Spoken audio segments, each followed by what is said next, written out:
Yeah. Welcome back to CINE 230 Remix Cultures. We in week 2. It's the real Dr. Dre, DJ Food Stamp, Andre, coming you directly from the second story of my barn. You can see in the background, I got like an organ, an old radio and shit. I gotta figure out how to get down. But we in here. Can't see the basketball hoop that I got up in here. But chilling. Hope y'all doing well. I found something else in my barn. I got that good shit. You know how like there's apparently a TP shortage in the US, people going crazy. I got that premium big dollar holla stuff right here.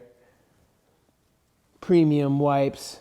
Of course, just like everything else the dude's made, it's like a 1/8 ply. It's like tracing paper. But you know where you can find this at. You got it here in the barn. Anyways, we're here. Hope you're doing well. Hope you're happy and healthy. Today we are going to talk about copyright. Hold your excitement. I know you can't contain yourselves.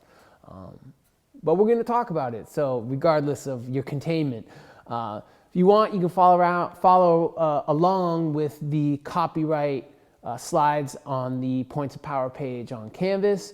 And I like to set it off. I have these images of the moon. And one is of A Trip to the Moon, which is George Méliès's famous film from the early 20th century. It's actually like a real trippy, kind of bugged out, silent film about a trip to the moon. And on the other side of the screen, looks more like an angry cookie, is actually from a late 90s music video done by the Smashing Pumpkins for Tonight Tonight. Now, a little bit about the story is, they had several concepts for a music video, and they all wanted to do like, early 20th century period pieces. But at the time, principal photography for the film Titanic was happening, and basically they had rented all of the props in all of Hollywood that they could use for that film. So basically, Smashing Pumpkins got a little creative, and they did a play on A Trip to the Moon. Now, the whole reason that they could do this and they could not get sued is because A Trip to the Moon was in the public domain. So I like to kind of just, set it off with, the value of the public domain, here. And so it's just another example of, how having a rich public domain is vital.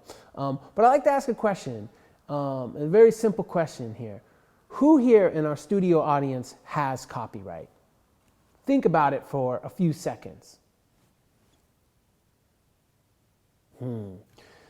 Now, there's probably a couple of you who think that. Maybe some of y'all have had students before who were like, I've registered a copyright. And I'm like, holy shit. But for the most part, most students are like, nah. Or they just don't want to raise their hands or say anything in fucking general. But guess what? You're behind a screen somewhere discreetly, so if you put up your hand, kudos, props, respect. But if you don't know, you don't know, and that's why you're in this class. I'm going to say this, probably every single one of you, every single one of you has a copyright on not just one thing, on many things, and probably most of them commercially insignificant.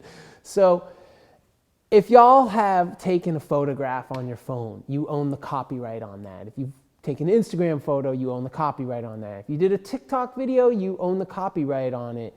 If you've written a term paper, you own the copyright on it. If you take notes on this video, you will own the copyright on those notes. Okay, if you take notes from the slides, like the information I don't own, I don't own none of this, but the way that you express those ideas and you write down that information, you own that expression. So y'all all have copyright. You've shot any video, written a poem, you've made a sculpture. You own the copyright on that. You own the exclusive right to those creations for life plus 70 years. Now, the thing is that they probably ain't worth shit. Now, hold on. Ain't worth shit commercially. They may be great forms of self-expression and valuable in so many ways, but commercially viable, probably not. Okay, not for most of us. So here's the thing. I grew up watching horror movies and rap music videos in the 80s. And I didn't watch Disney when I was growing up. I didn't watch actually any Disney films until I had a kid. And we've watched a few like Toy Stories and stuff. You know, I'm just not into it at all. You know, me and my son, we watched like South Park and Rick and Morty together and stuff like that. But I do fuck with Teen Titans. Anyways, I want to learn from Disney today. So we're going to watch a short film. Now, if you're following along on the slides, you can always just do it from the slides, but it's also in the modules. It says, Let's Learn from Disney, and it's in like a purpley blue color.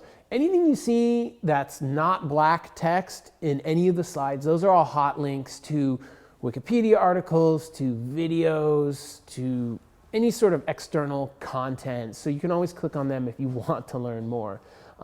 But let's learn from Disney. So I want you to pay attention to a few things when we watch this film. Okay, number one, what is copyright? What does it protect? How long does it last for? Number two, what is the public domain? Okay. Number three, what doesn't copyright protect? Number four, what is fair use? And is this film fair use? Those are kind of the questions. So just take some notes, watch this film, and just pay attention to some of those things as you watch it. But it's a pretty good schooling in what is copyright and what is fair use. And this is basically going to become a lot of the information that we talk about today, and a lot of the stuff that we reference throughout this term. So do pay attention, and I'll catch you on the flip side.